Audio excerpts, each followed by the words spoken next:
know why. It is really hot today. Really hot. And I put myself in my closet without the air on.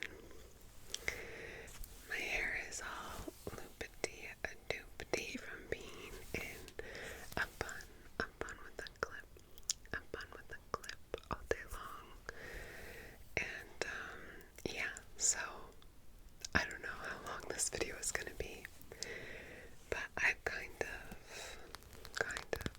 really been wanting to talk to you about the books I've been reading lately. So that's what we're doing. This pearl necklace with big pieces, and then little tiny pearls in circles. Okay, I also brought in here just in case. I brought a fan.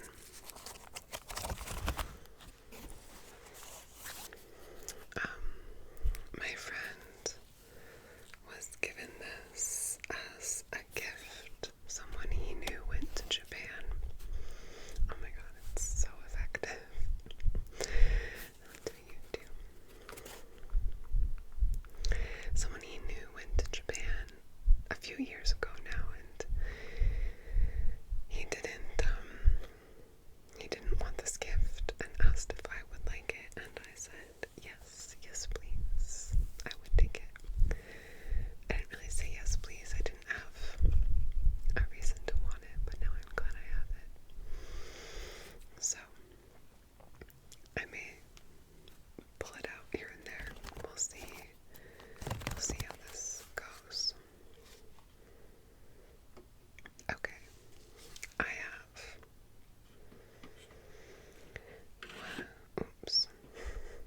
I have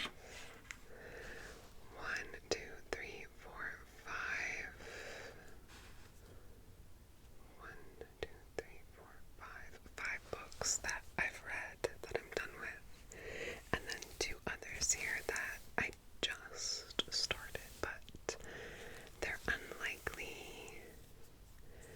to be in my next what I've been reading video, because they're like gonna be in that in-between zone, so I'm gonna include them now in this video. Some really good ones. Okay. First, this is not in chronological order, and the books are on the same table as you, so I'll try to move them slowly and carefully so that the camera is stable, but no promises. Okay.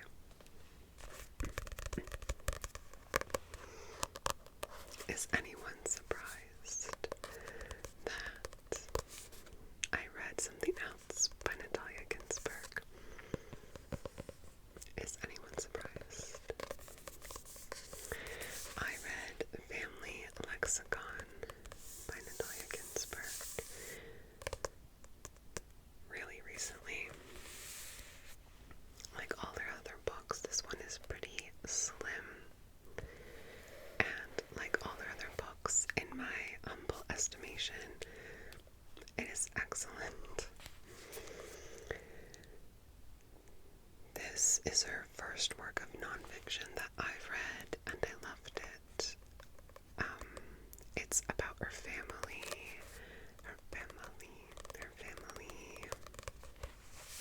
She read it, I believe, when she had moved with her second husband to England and was really missing Italy and her family and Italian life.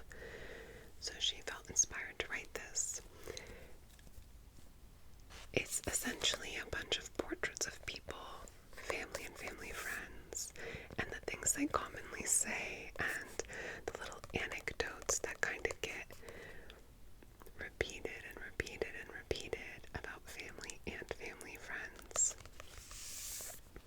So for example, like this woman they knew married this guy. Okay, this woman they knew from Germany moved to Italy, married this guy, and then years later they moved back to Germany.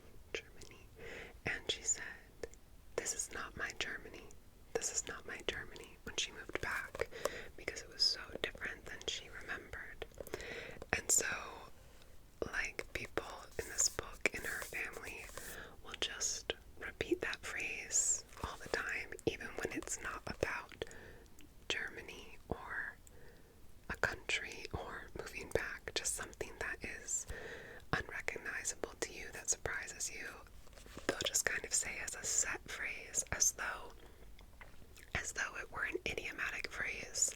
They'll say, "This is not my Germany," to give one example.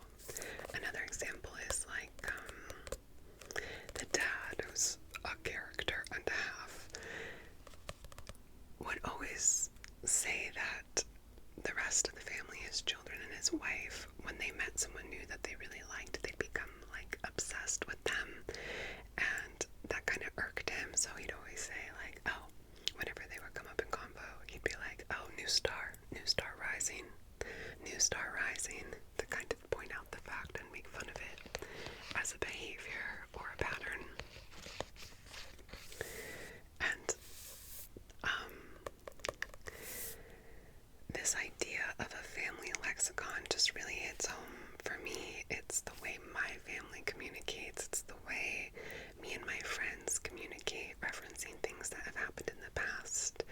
And you build a kind of language with the people that you're closest to, your nearest and dearest. You build a language of words, made up or otherwise, of phrases, of memories and moments and anecdotes. And it's not just about the reminiscing, it's about like absorbing it into your shared language. And me and my partner do this all the time. We have like our own language. We have words for things that don't make sense, but we know what they mean, and they're so lacking in any kind of normal foundation of meaning that they're not even really worth explaining to other people, but to us they mean something. So we have like our own language too, just in our relationship. Anyway, so she captures that aspect of life and of relation really beautifully in this book. And then also something stunning is happening in the background the whole time, which is that as the family and the family language and the family relationships are in the foreground, in the background, the country is changing, history is unfolding,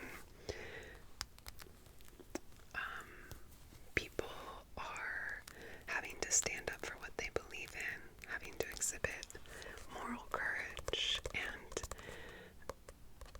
those historical events playing out in the background are really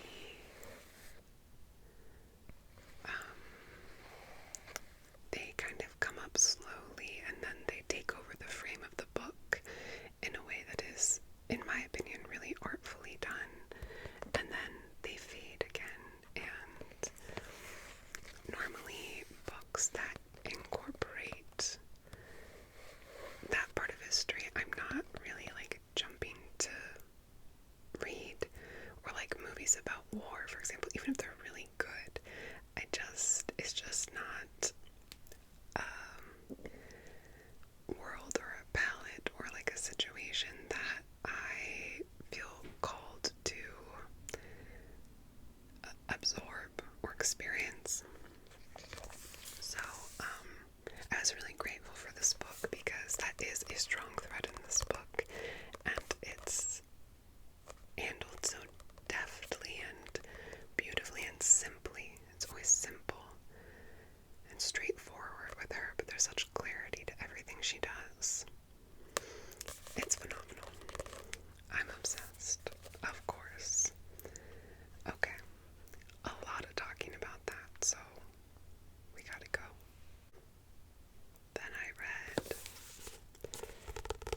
was abroad for extended periods and sometimes found myself in situations where I wasn't quite understanding the culture or the demands on me in that moment socially.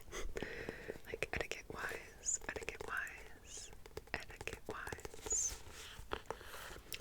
And although this book is nonfiction, it's just full of wild characters who are real people and have big personalities. I loved it. I can't think of a single book quite like it. It's very unique and it felt like taking a little vacation, but not a fun vacation so much as an educational vacation that happens to be fun if you're a huge nerd like me. I laughed out loud a few times reading this, and then I would read the part to my partner who would also be on the couch reading, and like it was never as funny when I read it out loud, but because I related so much to her experience and her kind of diving headfirst into certain areas of study, it cracked me up. Highly recommend. Okay, then you know, if you've been here trying to hold you steady, okay, you know that I just got this book really recently this summer when I was traveling. It's called Your Love Is Not Good. Good title, by Joanna Hedfa. I like the simplicity of this book design. And then, as discussed in the video where I first showed this book, this is the back. It has no copy. It's just a very big author photo where she looks like a badass. I love it. In a way, I love the photo. I hate its presence on this book, as like the calling card for the book is just image. I was talking about this in a comment with someone recently who was saying, you know, she's not the first to put a full image on the back with no copy. But, okay, let me say, I really liked this book in that it was interesting. I did not love the writing, but the writing's not bad. Here and there, I would be like, that sentence slaps. Or here and there, I would be like, oh, this is a really interesting dynamic between these characters. Or, oh, I learned something about the art industry I knew nothing about. So it was very interesting to me and pretty entertaining. I thought it was gonna be, you know, okay, it's about a painter, a visual artist, and some friendships she's had over the past, and then how she kind of becomes obsessed with, well, not kind of, she does, with her muse. And some stuff about her mother and her past. So all the parts about art were really interesting. All the parts about her as an artist, as a queer person, all of that I was eating up. And then I'd get to points like the ending. I really don't like the writing in the ending at all. It's overly emotional. Like it gets kind of melodramatic out of nowhere. And I didn't think it was very successful at translating that emotion to the reader, at least in my case. Part of the thing about melodrama for me is that it's like telling you how to feel instead of presenting you with what you need to decide how you feel for yourself, you know? So the plot lost momentum, and the end, some of the more dramatic, emotional, like end scenes that were supposed to provided resolution, but in a way that was, to me, not very artful. And so, all this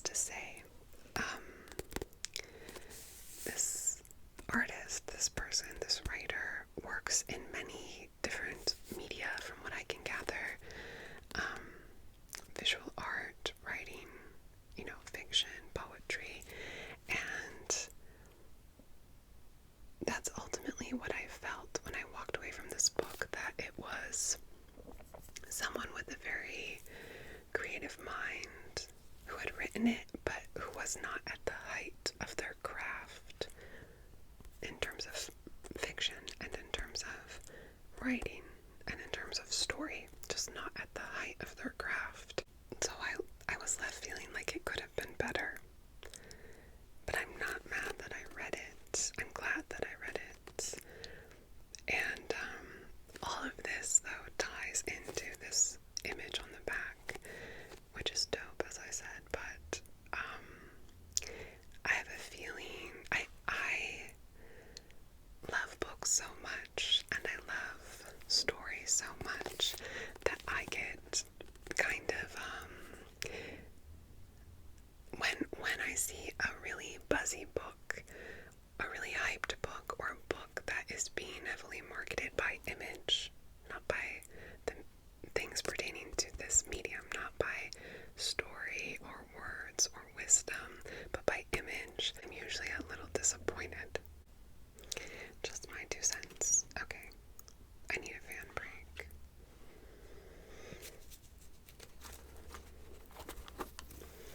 I could just fling it open, but I don't know how loud that would be.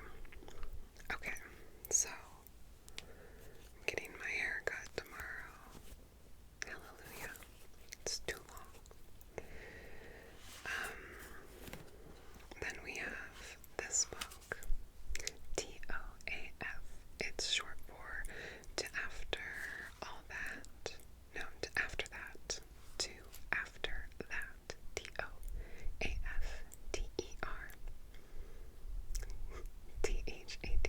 To After That. By Renee Gladman.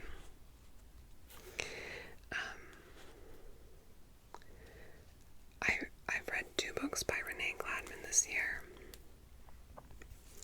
The first was my lesbian novel, published by the same press, and I loved it. So this was the second one that I read this year, and I liked it a heck of a lot. I did like my lesbian novel a little better. If you want to hear more about that, it's in one of my semi-recent book videos. I'll link it down below. I was not built to multitask. This is great. It's about her process as a very young writer, developing a novel, or a novella, I forget, and editing it and perfecting it, and then having to totally abandon it, basically. Essentially, as a writer, she outgrows the project, and this book is about outgrowing the project, and about, like, when you have a creative project that doesn't see the light of day, that you no longer want to see the light of day because you've outgrown it, but that you are nevertheless really fond of because of all the time you spent on it and what it meant to you at that time of life. Like, how do you digest those feelings? How do you honor that project even though it's never going to be in the world? So it's about that. It's about her creative process, her creative failure, I guess you could say, and also what it means to be an artist and to be living within the work, like living and breathing the work while you're making it, and how anticlimactic it is when, like, nothing really comes of it, but you've been changed by it. Super slim, really good. I love the way her brain works. I love it.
she works in a convenience store. Everyone's like, why are you happy doing that? You should have more ambition.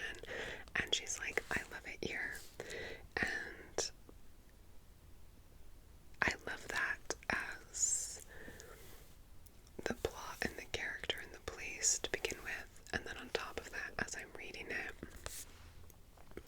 it would appear that the protagonist is probably neurodivergent, and so that's a really interesting layer to this story. I think so far it's been handled really beautifully and very like directly and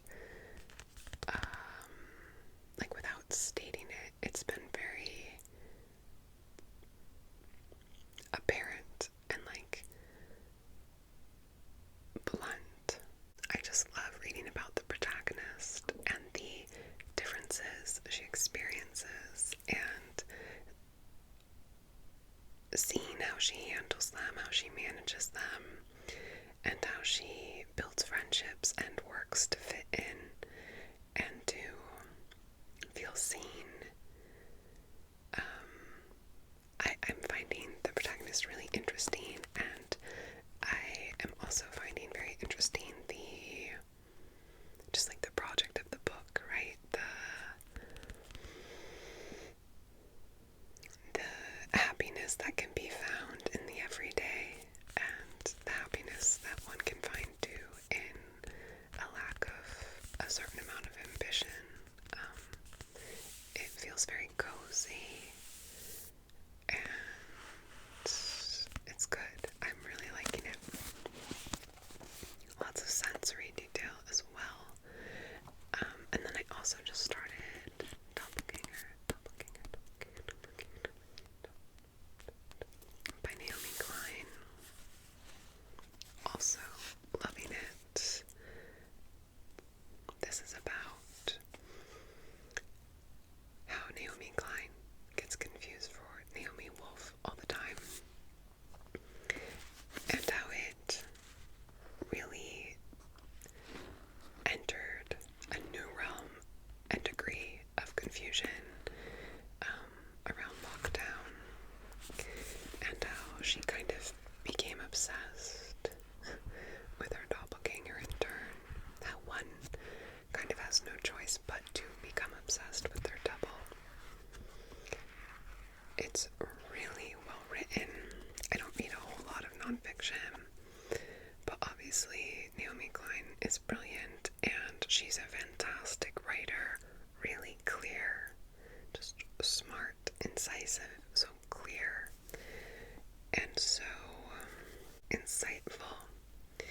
The connections she draws between things are mad interesting, and of course there's a personal layer to this whole situation as well, and the way she lets the reader in on that is also very well done. I'm finding her so likable and so intelligent, even when she's owning her own part in this dynamic, or her own obsessions. Say it's very honest, and then there's the personal, and then it's also very thoroughly researched and fact-checked as well. And so it's just excellent, excellent, excellent, excellent so far.